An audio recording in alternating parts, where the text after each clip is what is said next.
The MLS Cup Final is set for 2025. USL calendar change rumors, and will more teams pause operations in the United States ahead of 2026 season? That and more on Monday's edition of Morning Kickaround.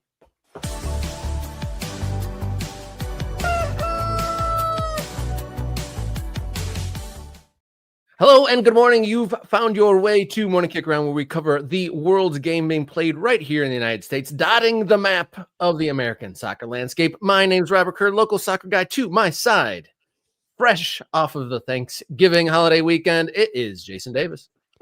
I'm here. It's starting to get cold, hence the Morning Kickaround hoodie, which is not yet available for sale. But if there's demand, why wouldn't we make it available for sale? We'll talk about those things. I'm in my basement, Rob. I know you're also in your basement. Yeah, it's jacket season here on the show.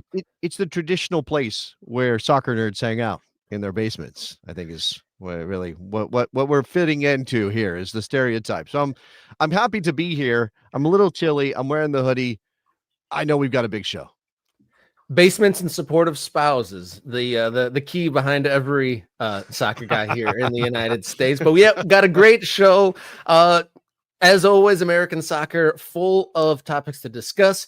We're going to talk about possibly a new stadium project in Arizona. We're going to talk about mass amounts of rumors swirling in the USL universe. And then we're going to discuss MLS Cup Final and the conference finals that went down this weekend. Shout out to our newest MK Ultras that are the channel members here, the tried and true supporters of Morning Kickaround. We got Beef in GR and Cat on the show on Friday. Become a member. You can subscribe for free, but throw in a couple dollars to become a channel member, an MK Ultra.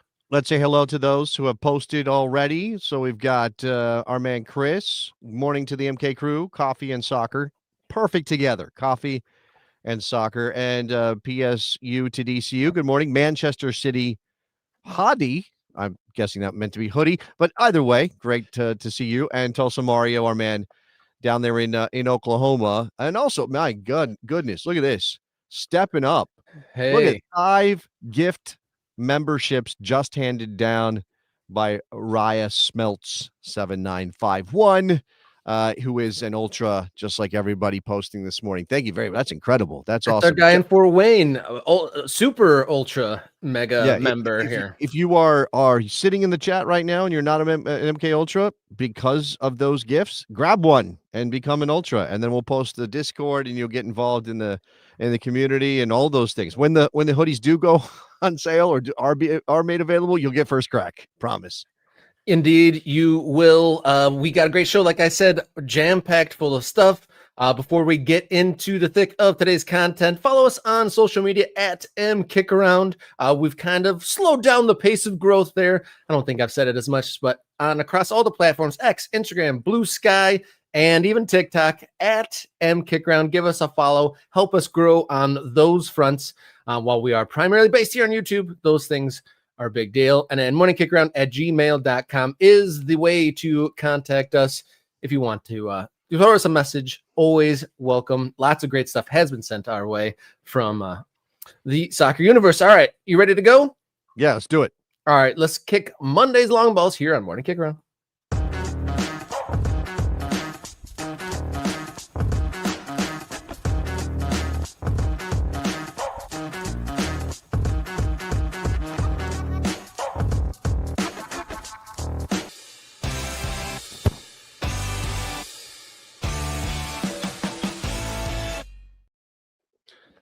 Welcome on in. Morning Kickaround here on Monday, December 1st. Saturday, 5-1 was the scoreline Eastern Conference Final, meaning Leo Messi will get to his first MLS Cup Final. Different style of play adopted by Miami in these playoffs, and it seems to be doing the trick.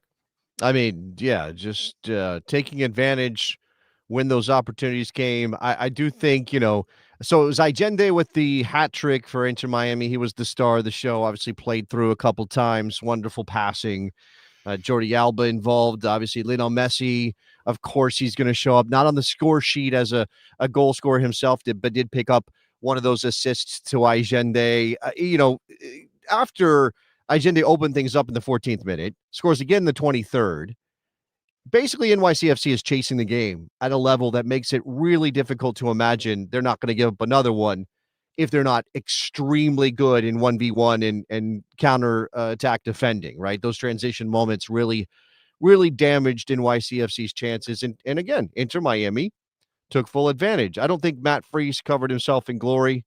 I think in particular, I think that first goal from Allende, maybe he should do better there. I think that was near post, kind of whistling over his ear.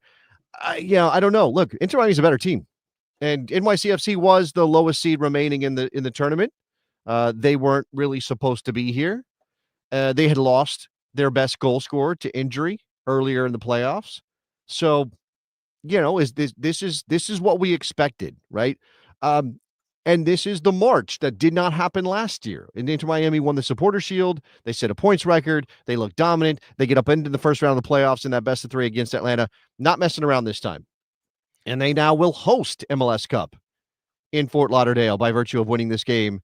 No matter what happened in the West, they were going to be hosting this game if they won. And here we go. Will Lionel Messi add an MLS Cup to his incredible haul of trophies? Yeah, it seems like that is maybe likely, but yeah, like you said, last year winning the Supporters Shield, but fizzling out in the playoffs, and kind of opposite this year, saving their best for the season. Following the MLS American sports trope of saving their best for the postseason, and like you said, opportunistic, taking their chances. According to FotMob, Miami created 4 big chances and scored 5 goals on the night, and Mascherano kind of letting the young guys do the running for Messi, and kind of the defense for NYCFC let them do that, really. Right, that's the story here, right? You had a decision made. Now, of course, Luis Suarez sort of forced the decision by his actions in Cincinnati. Well, he got suspended, right? Now, I've seen some debate as to whether or not that was really worthy of a red card or worthy of a suspension, the kick against Andy Nahar in that match. All right. But it did get punished, and he did get suspended, and it did create a situation where Javier Mascherano then had an excuse to leave Luis Suarez out of his team when they performed well without Luis Suarez in their team. And his lack of mobility is a problem. And having Allende up there, having Lionel Messi drop in as a false 9, and having those runners in Silvetti and Allende ahead of him has made Inter Miami nearly unstoppable so far. And I think there was a question of just how can the old guys do it, but when you surround the old guys with Allende, with Silvetti, who's a teenager, with Rodriguez in that midfield, when you can bring a player like Telasco Segovia off the bench who scored in this game, like there are young players, they're players they've developed, they've gotten good goalkeeping from a guy who wasn't supposed to be their goalkeeper at this point. He's the third choice. Remember that Rocco Rios Novo was not supposed to be even the backup, right? It was Drake Callender and Ustari who were fighting for the first spot, and one of them was going to be the backup. Now they're both not available, and Rocco Rios Novos has now helped guide Inter Miami to an MLS Cup final. One element of this game that got some conversation following it was there was interaction midway through the game between Messi and Maxi Morales. Kind of seemed like they got under Messi's skin and kind of looked like they paid the prices. Messi scored shortly after that interaction. I did see your afternoon partner, Eric Winolda, lamenting the fact that that matchup was spotlighted to the 2 oldest guys on the field. And then also was spotlighted that, there wasn't a whole lot of American involvement in that match at all. I don't care about any of that.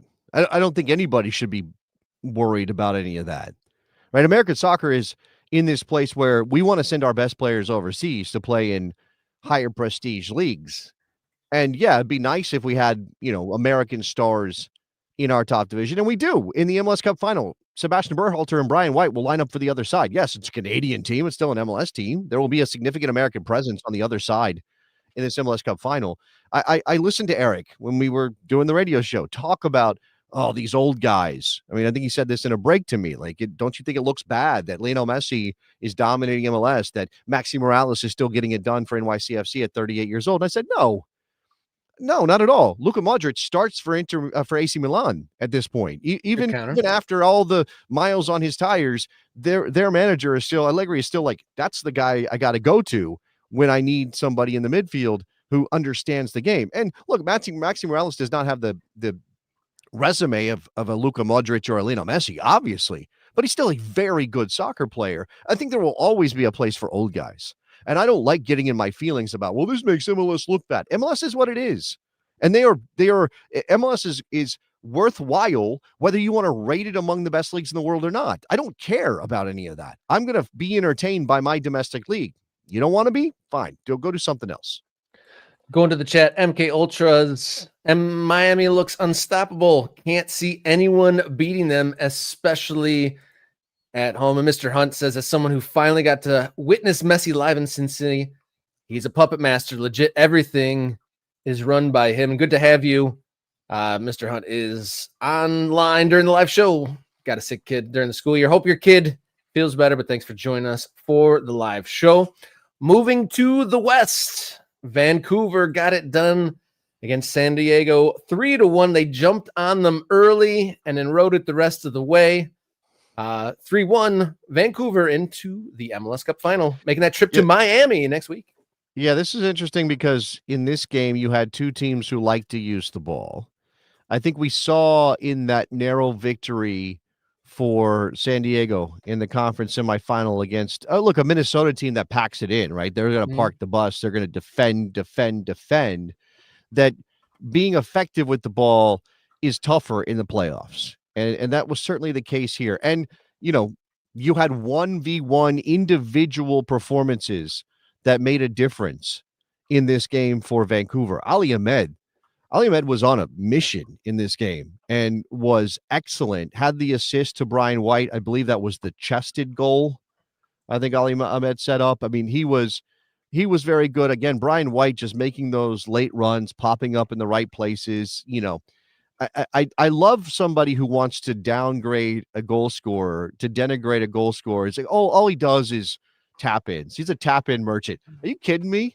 You have to understand the game, be in the right place, make the right runs, have the right timing, all those things to be a tap in merchant. Yeah, the commitment to know that run will be paid off at some point in the game. How many runs to that back post or chasing up something that doesn't happen, but you still have faith in your team to make that run to be there on the back post for the tap in. Yeah, absolutely. I thought Andres Cubas was excellent in this game. Fantastic. Made that San Diego midfield look pretty poor. And in fact, it was reflected in the fact that obviously it was 3-1 at the time. But so I guess the first goal was technically an own goal from Cisniega, bounced off of him after I can't remember who took that shot that ultimately bounced around and went in. It might have been Sabi. Well, Sabi set it up and then Kubas maybe took the shot. Regardless, that's an own goal. Then you get the Brian White goal first you had the own goal, then the Brian White goal in the 8th minute. So just Brian White first. I'm going to get this right. Brian White first, then the own goal. It's 2-0. They get the Brian White goal just before halftime. And Mikey Veras decides, I got to change a lot. I got to fix this. Anibal Godoy comes out. Luca Della Torre comes in. Franco Negri comes in. Phil Pilcher, who was getting abused by Ahmed on that wing.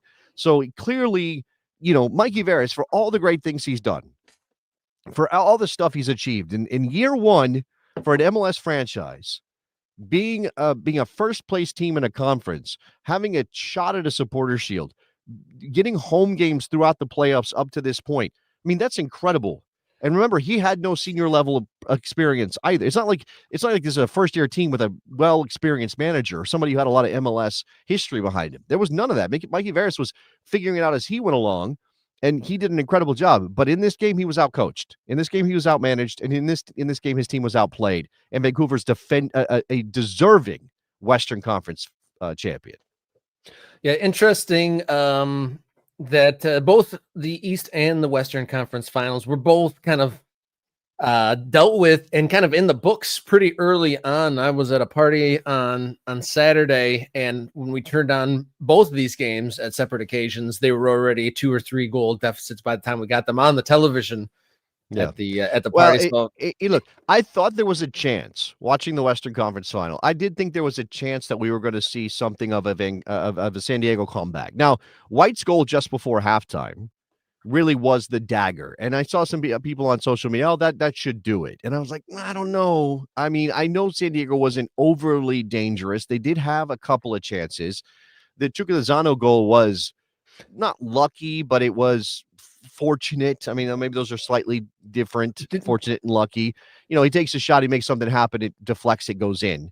But then when Cisniega comes off his line and is in no man's land and makes an ill-timed challenge and gets sent off, when San Diego's down to 10 men, and they did have a couple chances after that because Vancouver was content to sit in and just just manage their 2-goal lead.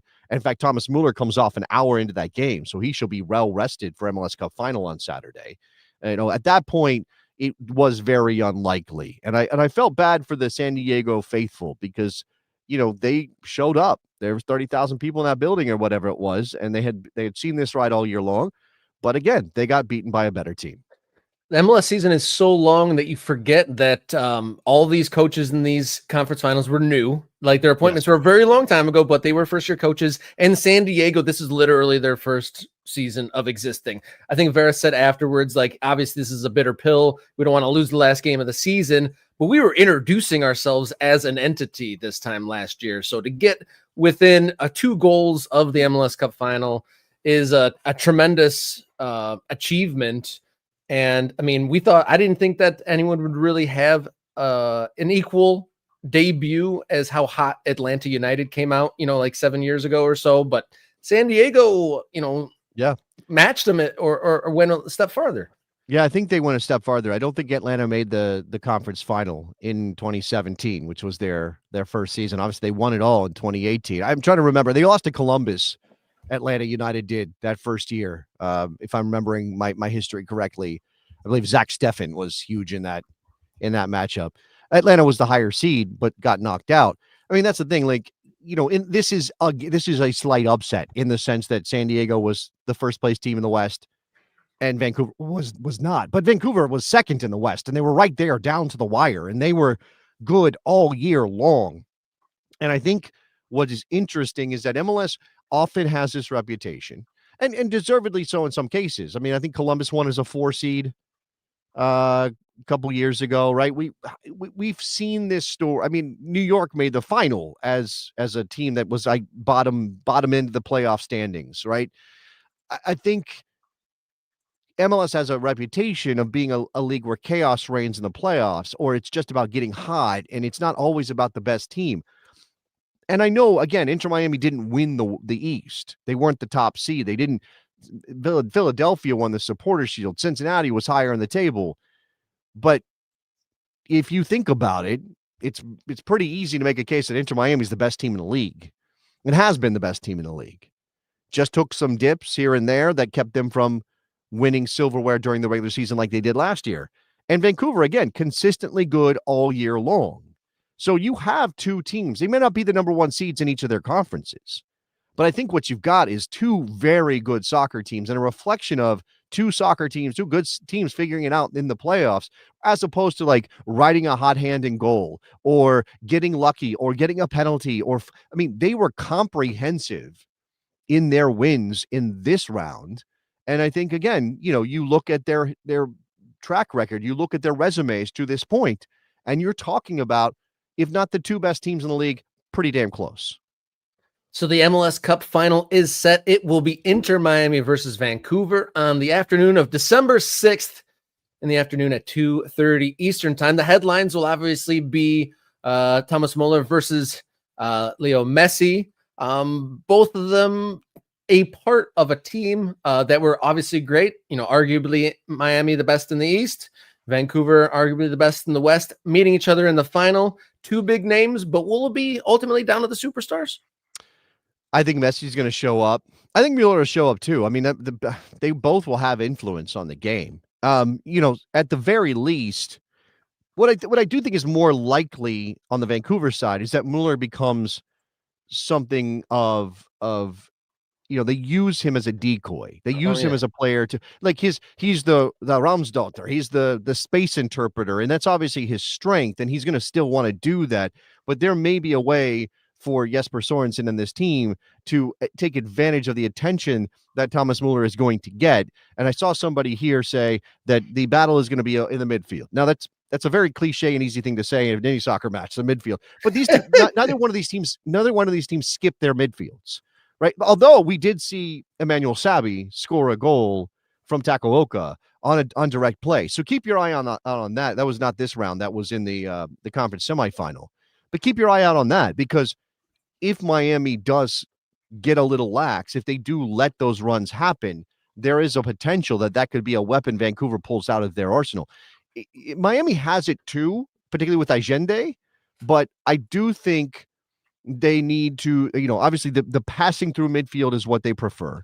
I think it's going to be fascinating to see Sebastian Berhalter and Rodrigo De Paul go up against one another in that midfield as well. That's an intriguing matchup. I already extolled the virtues of Andres Cubas and what he did in that Western Conference final.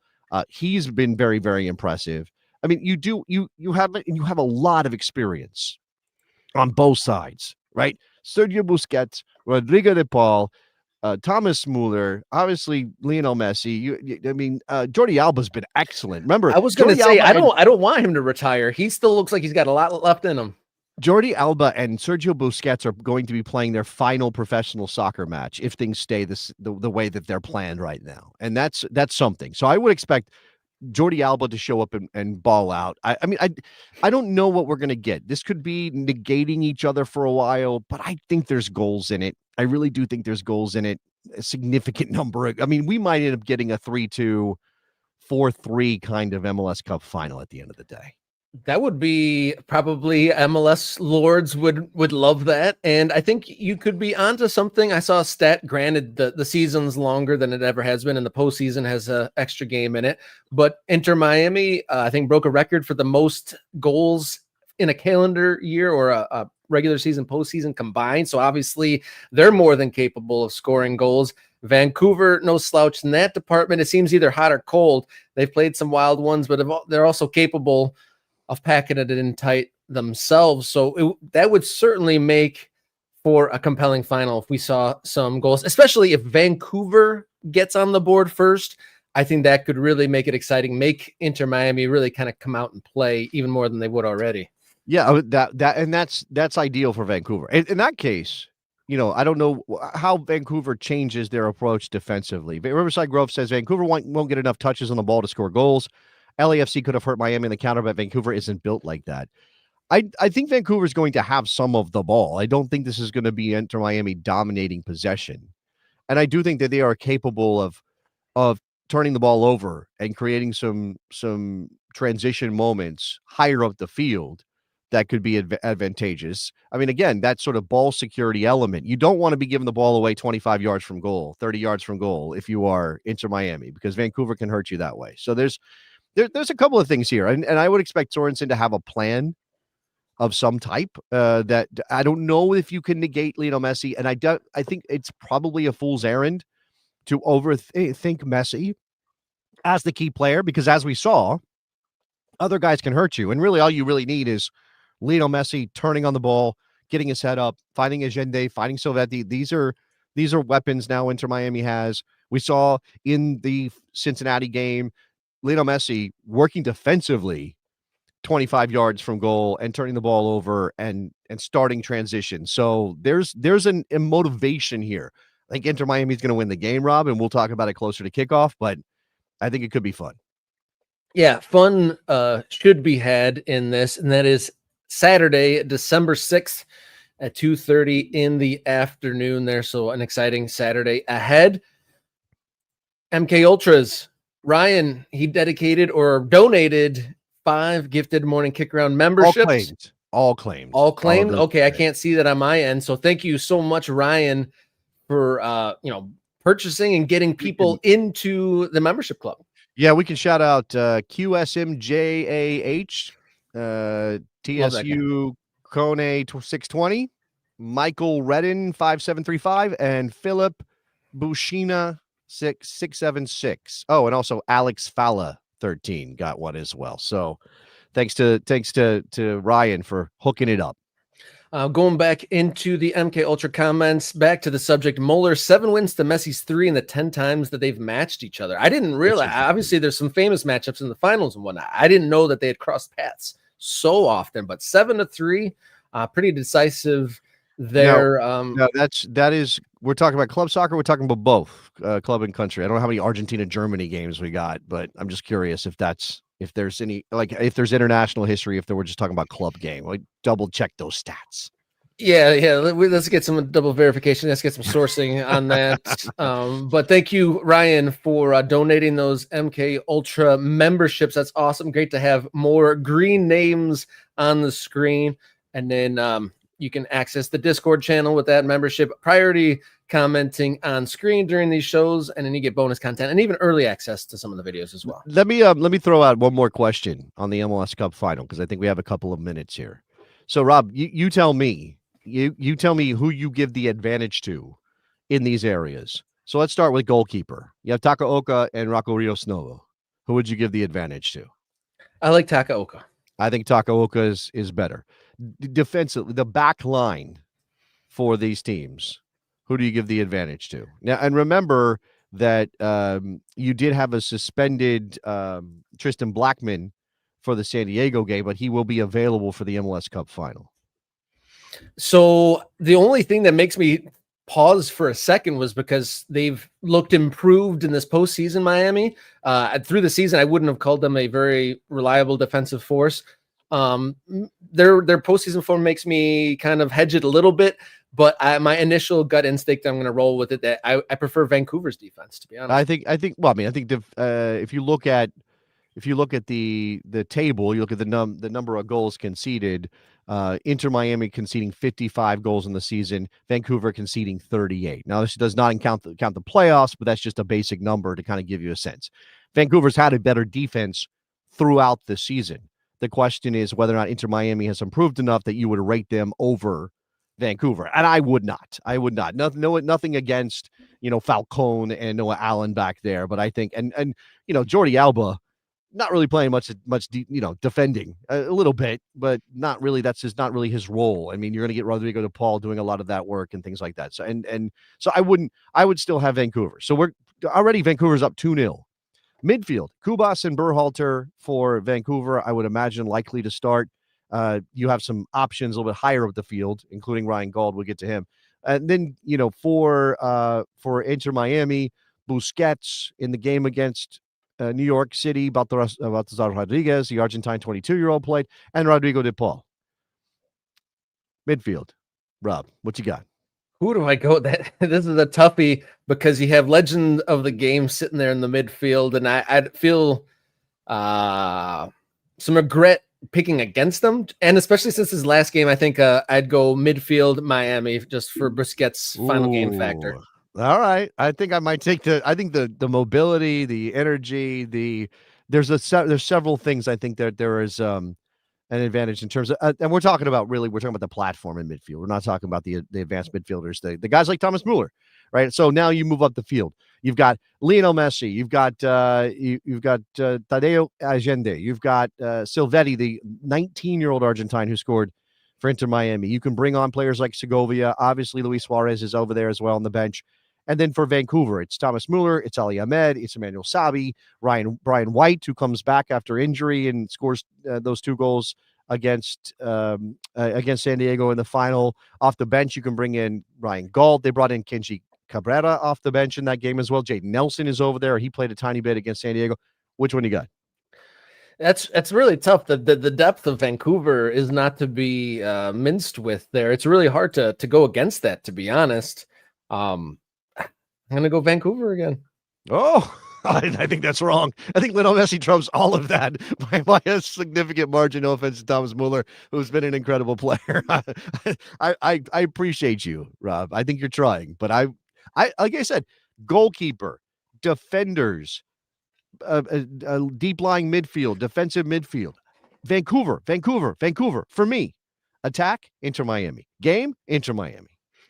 I think that with all that said, it makes up for an amazing final because we could go back and forth on the depth versus magic and teamwork versus individual brilliance. But at the same time, these last couple of weeks, Miami has come together as a team. They've kind of figured out their balance and it looks right.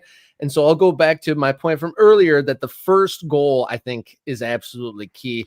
The earlier that comes, I think if there's an early goal, it's wide open, big scoring game, but it might drag on 0-0-0-0. And if it's like a tight 1-goal game, you can't bet against Messi having some. This is why I think we're going to get entertainment regardless, is because I don't think Vancouver has it in them to sit deep and absorb pressure and try to slow down Miami as their primary concern. I think they want to go toe to toe. I think they want it to be they want to push the initiative. They obviously want to get set pieces because Sebastian Berhalter is extremely dangerous with set pieces, and do not forget that. So I think there's a lot of things working here. I just think it's a fascinating final. I think we're going to get entertainment. Yeah, no doubt about that. MLS Cup final on Saturday afternoon. All right, on today's live show, we are going to turn our attention from Major League Soccer to USL. Their season is over, but the conversation is long from done. Hot topic up next here on Morning Kickaround.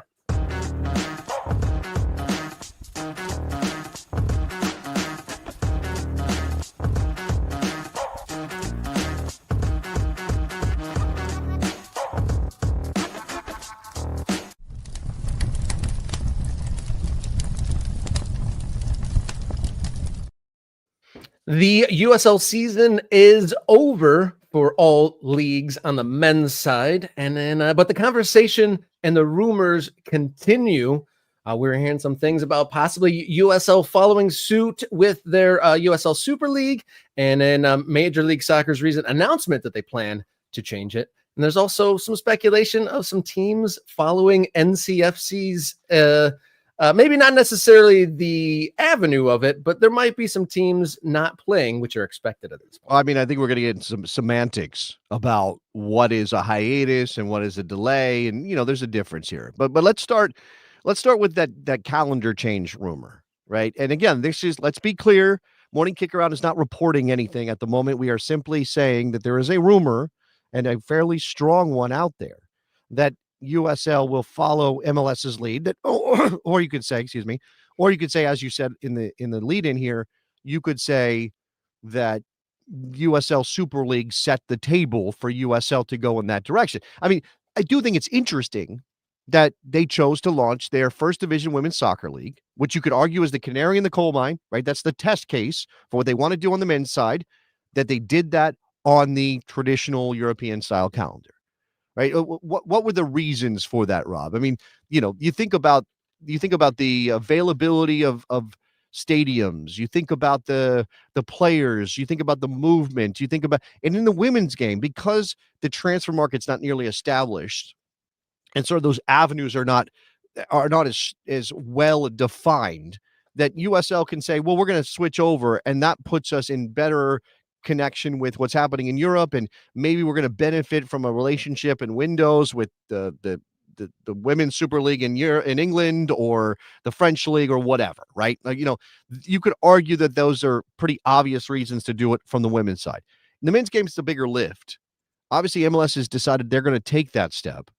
I don't think it's necessarily 100% right to say that USL would be following MLS, but it definitely makes their business easier. And it's not wrong to say that MLS can kind of dictate things within a transfer market, within the rhythms of soccer in America. And if you are going against the top division, you are absolutely setting yourself, and I say top division, I think it means in terms of resources and stadiums and things like that. If you are going up against them and you are not counter programming directly, you are telling people we are weird, we are different. And I wonder if that might be part of why USL would want to do this if they can pull it off. Yeah, you're trying to think of the absolute upsides of changing to the European calendar, just in general, like what Major League Soccer, they wanted to align their business and their narrative and the player flows. It's a well-beaten path, and those are, summer months is when you get your business done, so it makes sense to align them. For USL on the men's side that, have done the traditional summer calendar and as of now continue to do so, they don't interact with that international ecosystem of business yet. But it seems like if they're going to make that big jump and add a first division, that if they were ever going to change the calendar, maybe when they add a new league, you'd start fresh at that point, whether it be in 27, 28, 29 or whatever. Yeah. That first division comes in, maybe make that change once you add a division to your ecosystem. That might make sense. But in the short term, as it stands, it doesn't seem like a whole lot of upside because there isn't a whole lot of business that you open up with that. We could talk about, and this is what we did with MLS, right? And this will continue to be a discussion. And it's obviously part of the USL discussion as well, because as they get ready to launch their first division, if they follow that plan, and of course promotion and relegation, we've talked through some of the pros and cons of those plans. One of the things in the why the USL Super League decided to go with the calendar they did is because that allows players, and in the women's game, it's again a little bit different, but it allows players to maybe more easily engage with international soccer and their national team call-ups and not have to miss a bunch of games with their club sides, right? That's a regular concern for both the men's and women's top divisions in America. And it's, as USL grows, it's starting to get more and more internationals, right? They might be CONCACAF internationals, largely speaking, but they're still internationals. And if they get called away and the USL is playing in the summer, oh God, we're missing our top striker because he went to play, with Grenada or whatever. Like those things you have to worry about. I think MLS, this is a down the list reason why this is good for MLS is that they will have fewer issues with losing some of their top talent to international duty during important games or games you want to say are important. It's one of the reasons MLS gets this reputation of having regular season games that don't matter, because sometimes these teams are down to a skeleton crew and it's like, oh, well, that can't really matter. The other thing here, obviously, is stadiums, Rob. Now, I pulled up, this is a list of every USL championship stadium as it currently sits. Now, there's also, we don't know who's going up to the top division yet, which is happening in a couple years. I'm not talking about USL League One, although you can't really imagine USL pulling the trigger on a calendar switch and not also doing it for League One, right? Like it would probably. Oh, yeah, that wouldn't make any sense. If they're trying to align everything, then it wouldn't make sense to do one and not the other. Now, you keep in mind some of these stadium situations might change in the near future. There are plans or there are whatever. But you have in Alabama, in Birmingham, you have a football stadium, I believe, with artificial turf. You have a football stadium in Miami for Miami FC, although they want to build their own joint. Can't remember the timeline on that. Forgot it was called Pitbull Stadium, but it is called Pitbull Stadium. I think it was Ricardo Silva Field at Pitbull Stadium or something like that. So it's a wild situation there. Lynn Family Stadium, that's a wholly owned venue for two teams that they'll have no problem. What I'm looking at here, the reason I bring this up is availability more than anything. Now, you also do have how cold it might be in a given place, whether you need heat to thaw the field. Those things I think are on your list of concerns, but it's more about availability. So if you're playing and you're going to take a break, just like MLS is going to, if you're going to play through the winter or parts of the winter, if you're going to have important games during that time, that's the middle of your season, is your stadium available? And I don't know that I see any stadium here where it's like, well, definitely wouldn't be available. They would be available. There's just some contractual things if they don't control the venue themselves. Yeah, I'm sure case by case basis, if they lease it or anything like that, they'd have to adjust. But I think, to be honest, that's probably the least of the issues really, is that because there'll be enough lead time to figure out all the leasing. You would think so, but let's just imagine you play in a minor league baseball venue. You're Las Vegas. You are, who am I missing here? Tulsa, New Mexico. Tulsa, New Mexico. Absolutely right. Yeah, those teams right now playing in baseball stadiums. If the baseball team, because you're a tenant, you don't own the stadium. Some cases, I imagine there might be some shared ownership, but in most cases, they're renting. And are they going to be okay with you playing soccer matches on their fields in, say, late November, say, early March, February, when it's cold, potentially cold, depends on the location, but potentially very cold? You could damage that field, which then has to be ready for baseball season when it comes around in spring and summer. I don't know. I'm not saying that's a reason for this not to happen. I'm just pondering that because one of the first places that you can go with MLS is, do they have control of their stadiums? In MLS's cases, they could have never have considered this 15 years ago because they didn't control enough of their venues. Now they do, and now they're doing it. Another thing to consider. So let's boil down on the pros and cons. So if they do adapt this, they follow suit with the international calendars. They get all of their leagues under the same calendar. And then maybe it makes it more attractive for comings and goings. Maybe less players, if they have opportunities to go overseas, might not get stuck in kind of the same reasons MLS would do it, but maybe to a lesser degree. And then the cons against it is it doesn't have like an immediate impact, you have to mess with your venues. I mean, like here's the thing, right? You shouldn't do it just because MLS is doing it, right? You should do it because it makes sense for your league and your business. You should do it if it is absolutely going to help you. Now, and again, we're saying this is a rumor. I've confirmed it's been talked about, right? That I've confirmed that was with our sources that it has been talked about. Whether or not it's down the road enough to say we're voting on it or we're considering it or there's an announcement coming, I don't have that for you right now. We have not confirmed any of that. So we are only talking about a speculative thing that this could happen. You don't do it if it's going to upend your business because that doesn't make any sense. If you don't have a league, who cares what calendar you're playing on? So you should only do it if it benefits you. At the same time, I definitely think there's a knock-on effect to MLS flipping over their calendar and now signaling to a lot of casual soccer fans and sports fans in America that this is when soccer happens now. It didn't happen. It used to happen in the summer. Now it doesn't happen in the summer. Now it happens on this calendar. And it might take a while for people to get used to it. And obviously there's a lot of grumbling among certain MLS fans, and rightfully so. But you are setting a new culture. You are making a massive cultural shift because when you think of baseball, you have a sense, you know exactly when that's going to be happening. The same thing with football, the same thing with hockey and basketball.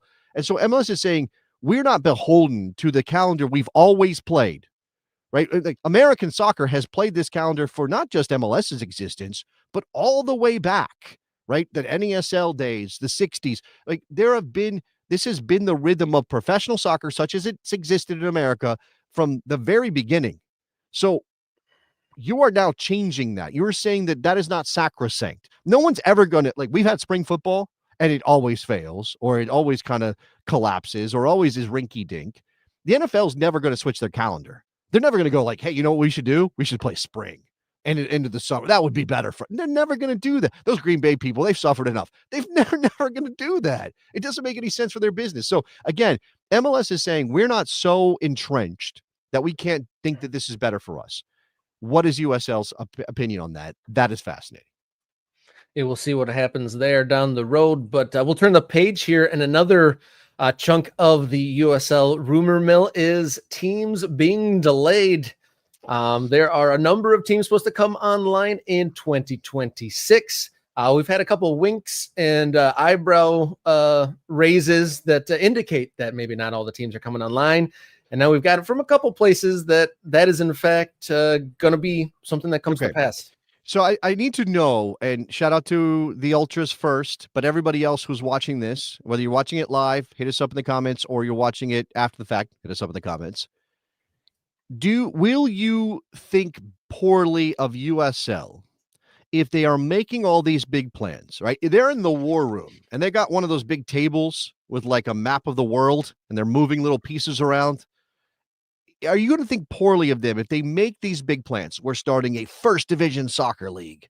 We're going to institute promotion and relegation. Those things we know they're planning.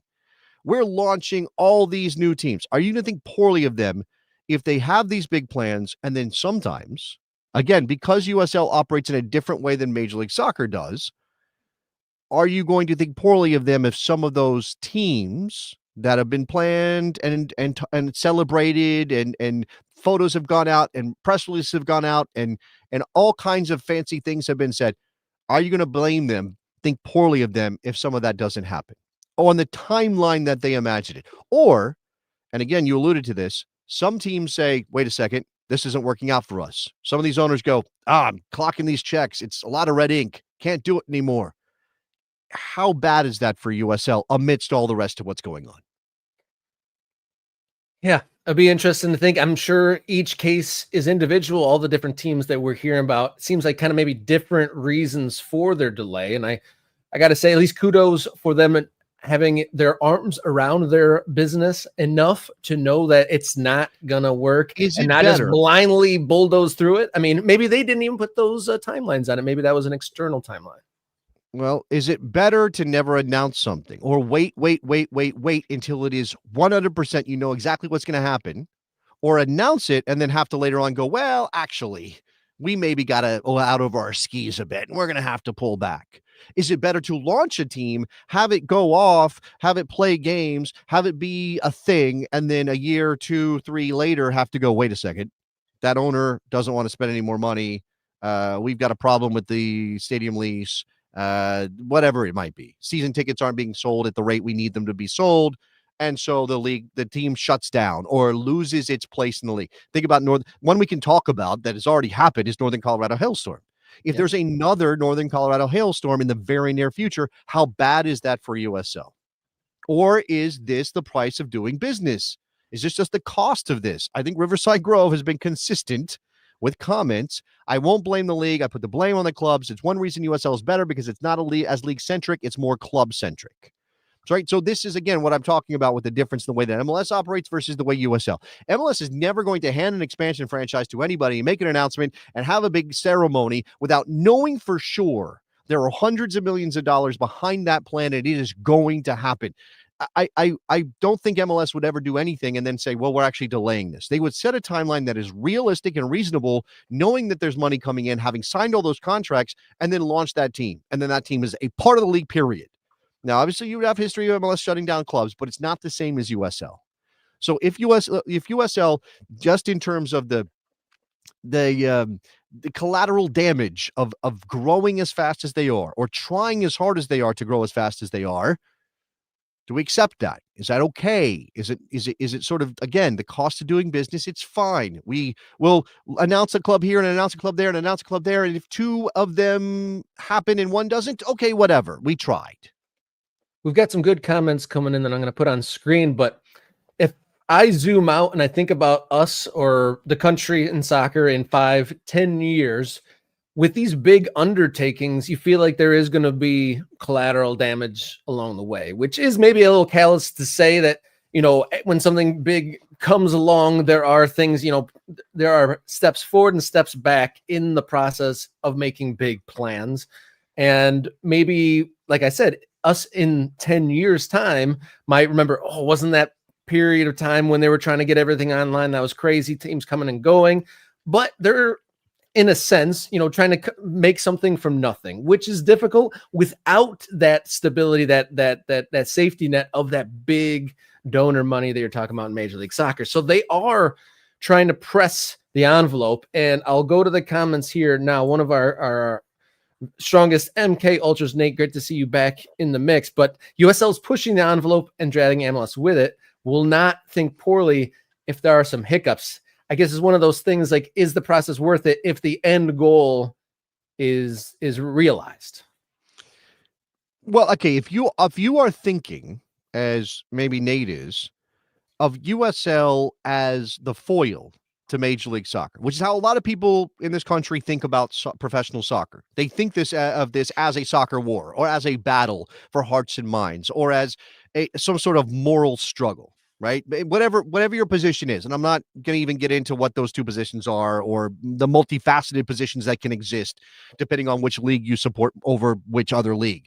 But if you see it that way, then yeah, you're going to be willing to accept that USL is going to swing and miss a bunch of times, right? Because again, how else do you do this? MLS is eating up all the oxygen, or has all the money, or is doing all these things. And again, they're super controlling with their product. Whereas I want my league or my teams or my soccer to be more of a free-for-all, to sort of be more responsive to the marketplace. If somebody wants to launch a team, let them launch a team. If it fails, okay, so what? We tried, right? You shouldn't gatekeep that. Whereas that's obviously MLS's MO, is to more gatekeep who gets in their league. And that's just even true at the MLS Next Pro level, right? Which is a place that we've seen some teams pop up because again, there's this battle at the third division level for which professional league you're going to be involved in. What are your costs? What does it look like? And I don't like getting into that place of, hey, you're not doing it right, soccer owner guy. You picked the wrong league. Now, look, I don't love, just from an aesthetic standpoint and from what I think of in terms of what is legitimate competition, I don't love professional teams launching in MLS Next Pro. I would rather Carolina Core be a USL team. That would feel more appropriate to me to what they should be in their community and what they should be as a soccer concern. But I don't blame them if they think that's what's going to give them longevity. If that's what they think is going to be the thing that keeps them alive for years and years and years and years and years, because I also hate and lament the death of clubs, right? Like we're making a judgment in sort of the big picture. Like, okay, some clubs coming and going, or some clubs never getting off the ground, or some timelines being pushed back is acceptable because this is a hard thing. And there's always going to be travails and pitfalls, and it's never going to be as clean and easy as we want it to be. But if you talk about those individual communities, you're talking about people who say, I'm going to be a fan of this new team. It's going to be great. They go out for a season, and then the team's like, well, actually, we're not playing anymore. So, go find something else to do. And I think that sucks, right? I think that sucks. And I think on the whole, it's obviously not great for American soccer to see clubs dying all the time, or pushing back their timelines, or playing a season or two and then having to self-relegate. Like, none of that is great. I just don't know that there's a clean answer for why it happens and how to fix it. The life of a professional soccer player is already difficult, but without the fact of, contracts being honored multiple years and stuff like that makes the prospect of being a professional player that much more difficult. Absolutely. As if it's going to follow through. And that's one of the upsides of Major League Soccer is players come from places where like a paycheck isn't necessarily guaranteed. You can wish away a concern about the reputation of lower division American soccer when this happens from a player perspective, as you bring to the table, Robin, rightfully so. You can wish that away, but it's definitely a thing. Like, the level of player is going to be impacted by the fact that some of these teams have come and gone, and the players are going to be like, I don't know if I want to sign for that league. Those teams die all the time. Yeah. Right. What agent would put their player in a position to sign for a team if he has other options that might not exist next year? Nobody wants to have to deal with that. We're watching NCFC have to go through this. Players are angry. Of course they are. Right. Again, it's all very chaotic and messy. It's just, what is your tolerance level for that? Yeah, that's a good way to put it. What is your tolerance level for messiness? And if you're an agent, your player has an offer in two different leagues, and one of them has, flaky teams that come in and out. You never know. We've already had one delay operations, the NCFC. There's going to be some more to come, and then maybe some that we don't even haven't even heard about. So we'll see, because it seems teams come and go each and every year. We're not naming names, but be on the lookout, because we expect there to be at least one or two announcements in the near future about club status. I mean, either that's startup clubs that haven't played professionally yet, or clubs who already exist. Just be on the lookout. All right. Thank you to all the commenters. Thank you to all the MK Ultras for getting in the mix on this conversation. Like, subscribe, and become a member, and follow us on social media at Kickaround to stretch that out. If you want to extend this conversation directly with us, morningkickaround@gmail.com. You can write us a note there. We have one more segment to come. We are going to go out west to Arizona for our Soccer Under Construction here on Monday's Morning Kickaround.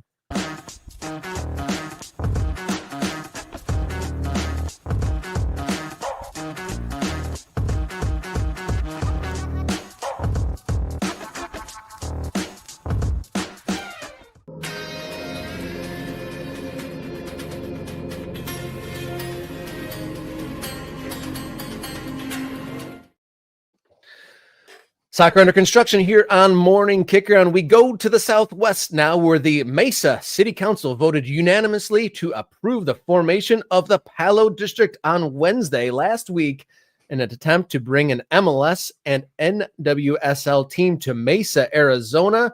For those who don't know, Mesa, Arizona, a suburb of Phoenix there. And according to the reports, Mesa City Council approved the formation of the business district during a 12-minute meeting without any residents in attendance. And before you ask, this has nothing to do with Rising Phoenix. Yeah, so Phoenix Rising, Phoenix Rising, excuse me. which is interesting because we grabbed this from arizonasports.com, and their heading, as you can see in the screenshot, says Phoenix Rising FC. But this isn't Phoenix Rising FC. This is some other this is some other carrot, some other bait that has been put on the line and thrown out there for Phoenix, for Arizona to get teams in the top divisions of men's and women's soccer in this country, which is fascinating. You know, we have not, this is not new. Like, we've seen this before. The mayor of Indianapolis tried to pull something off very much similar to this, which is like, I don't care what team we have here already. I don't care who owns that team. What I want is an MLS team. And so we as a city, we as a locality are going to work to create an environment that's going to attract MLS. We are putting up, again, we're throwing that bait in the water, and we're going to see if MLS starts to nibble at it. This is what this is, right? There's no other way to see this, because Mesa, and I have a map here. This is the distance of this site, the Fiesta Mall site, from where Phoenix Rising currently plays. I know this is not involving Phoenix Rising, but it just as a measure of sort of where it is. Now, it says 20 minutes by car. That's 13 miles. I cannot go 13 miles in 20 minutes in my area. So if that's the case, well, as we said before the show, space and land has a totally different, it's on a different scale there. No, I also did this. I don't know. I did this morning. Maybe it was super early. In Phoenix, and that's why the traffic was good. That's probably what it is. But anyway, it's a general idea, right? 13 miles. It is a suburb. It is not centrally located. I'm not super enthralled with this idea. Like, it's a dead mall. They have as you said, they have some plan with the district. Is actually listed, and I actually have the official proposal, the city council report in front of me. It's listed as a theme park district. Yeah. Theme park districts are tax levying public improvement districts that are corporate and political bodies with all the rights, powers, and immunities of a municipal corporation, except as may be modified by blah, blah, blah, blah, blah. So the city may establish one of these within the jurisdictional limits of the city. There were amendments to, I guess, some act in 2024 that allowed them to do that. So this is fairly recent that they've had the power to do this. The initial geographical boundaries of the theme park district must be established at formation using contiguous whole parcels of real estate. So they've got this dead mall. And they're like, what do we do with it? Well, let's use this amendment under this act to create this district. And this is just one of those, one of those tax haven kind of things. What do they call those? Like tax credit districts or something, money from various parts of the city kind of go in to help fund the redevelopment of a site. So you got, in this case, you do not have a current soccer interested party attached, but you do have a plot of land and a willing city, a willing partner in terms of how it might be financially beneficial to somebody. Now, there's also a line in there that says Freeman's comments is the mayor of Mesa. Oh, no, I'm sorry. Freeman is not the mayor of Mesa. John Giles is the mayor of Mesa, Arizona. I guess I'm sorry. This is very confusing. Two different mayors, one current and one former. I believe Freeman is current, and former Mesa mayor John Giles. There you go. So John Giles told KTAR earlier this year the city had started to look seriously into the possibility of bringing MLS and NWSL to the area, but that this is a multi-use stadium that could include soccer. Is the word could, is that a red flag for you? Or is this just, because again, it feels very much like, well, what can we do? Who can we attract? Phoenix has got a hockey team. Wait, do they? They moved. No. They don't have a hockey team. They're not going to get another hockey team because they went to Utah. We've got a football team. That's definitely not happening there. They play in Glendale. We've got a baseball team. They've got basketball. We've got a basketball team. They've got their own arena. What can Mesa get? Mesa can get soccer. Soccer is the only thing they could get that's not already locked down in Phoenix. So I don't know, Rob, how you feel about this? Well, with the does the word possibly throw a red flag? Yes, it does, because I live in a city where there have been very well-heeled businessmen who want to acquire land that is either underserved or highly sought after properties, and then they get it, but the things that were optional, exciting, shiny things, kind of slither away when that project is realized. But to clarify your thing with the special tax district, apparently they get tax breaks and will be able to issue revenue bonds that will be paid off via revenue generated by the project. So basically they get cuts now to then pay it back later. And the district will be also able to levy sales tax on business activity in the district. And this is one of the parts that I want to line up, because this guy seems like the owner of this land in question kind of fits into the mold of what MLS wants to attract. The land is owned by Verde Investments, the real estate firm owned by the wealthiest individual in Arizona, Ernest Garcia II, who has an estimated net worth of $23.1 billion. So a gentleman of this sort of resources and has land does seem like the type of direction that Major League Soccer would lean towards. He is his business is used cars, which is just too on the nose. Really, I'm sorry. That is he's heavily invested in Carvana, and he's the owner of a Drive Time. So if you're interested in where Ernest Garcia has made his money, it is in his used car investments. Look, I have no idea if he is a soccer guy. His parents, I guess he does have roots in Mexico. So, maybe there's some family stuff that has passed down. Whether or not that would make for a good soccer owner, again, just because he owns the land doesn't mean I guess he would own the soccer team. He could own the stadium or be involved in the development and not have anything to do with the soccer team. But obviously MLS wants billionaires of this level involved in MLS. I remember years ago talking to the people that owned Phoenix Rising, and they've got some high profile minority investors. Pete Wentz, who else is Diplo? involved? That's the one that they really had as a headliner. Yeah, Diplo's involved. I think Drogba still involved there. Drogba might still have a little tiny piece. I don't think he had a lot of investment, but I think he had some. It was the guy who actually owned the club was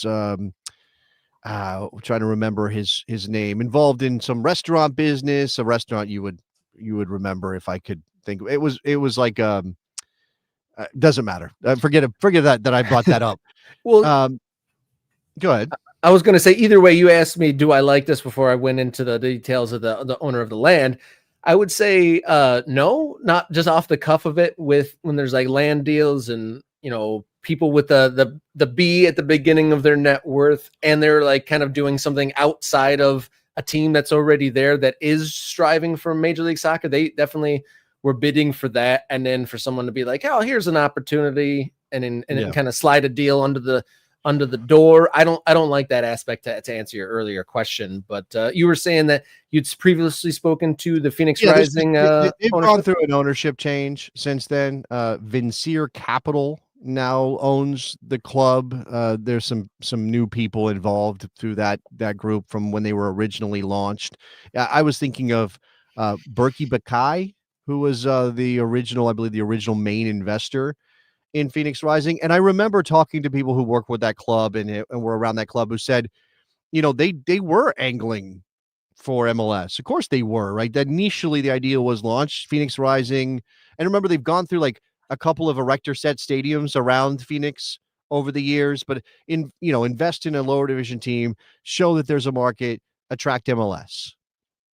And then eventually they kind of came to a point, based on my discussions, that they were like, you know what, MLS is a little too controlling. We have to give up our IP rights on our brand and everything. We're not super enthusiastic about the way MLS operates. Now, that could have been, oh, you don't want us? Well, we don't want you either. Like it could have been like that, because I don't think Phoenix was getting the heat that they really thought they should be getting from Major League Soccer.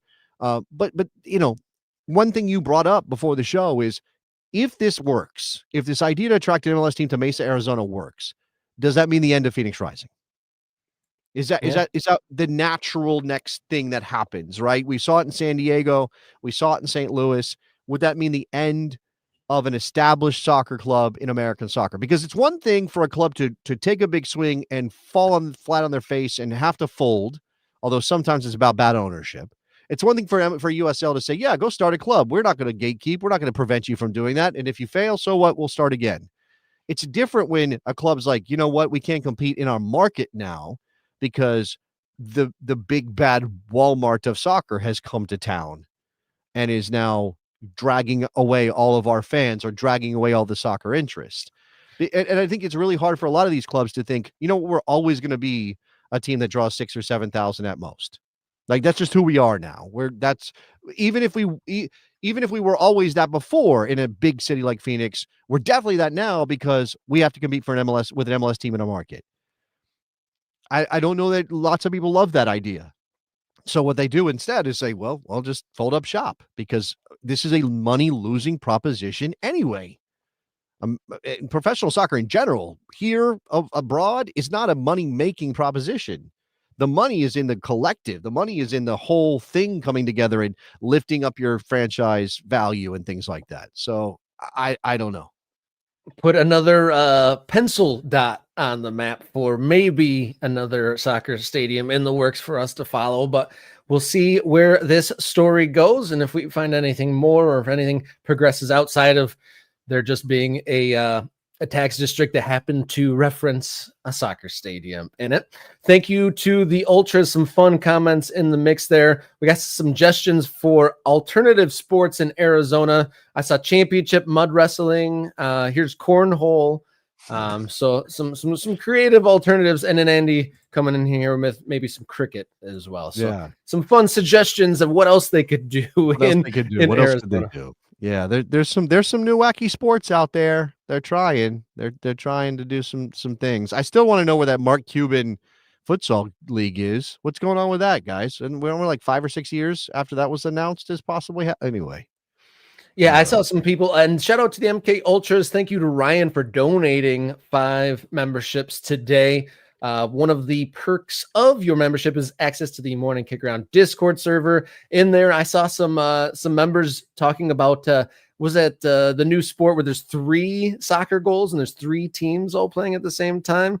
That's a whole new thing that could be added in there. And I welcome aboard everyone who accepted those gift memberships as well.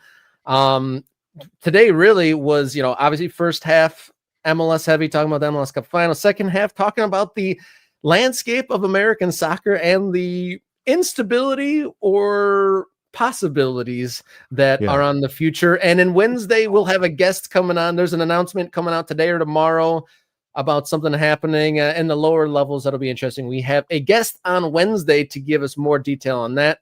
I'm sure those folks interested in the grassroots and lower levels of soccer will want to tune in to that on Wednesday. Can I hype up? And we are moving forward. We have big plans. Can I hype up the Countdown to Kickoff series that we launched with the New York Cosmos last week? That was initially our first episode was an interview with Eric Stover. The man runs the New York Cosmos. He had some interesting things to say about their jersey selection, their design process, some other things that they've done. They were doing stuff in the community around Thanksgiving, which was good to talk about. But we have big plans with New York Cosmos, and we should be launching other clubs' countdown to kickoff. So while we're talking about maybe some clubs having to delay, we're talking about some problems in terms of club operation. We've got some partners on board with Morning Kickaround that are anxious to tell their stories as they move towards their first ever game. Yeah, exciting times. It's not all bad news. There are some positive stories to discuss, and we're excited to bring those to you on Countdown to Kickoff and across our segments on Morning Kickaround. So until we come back on Wednesday, everybody, enjoy your soccer.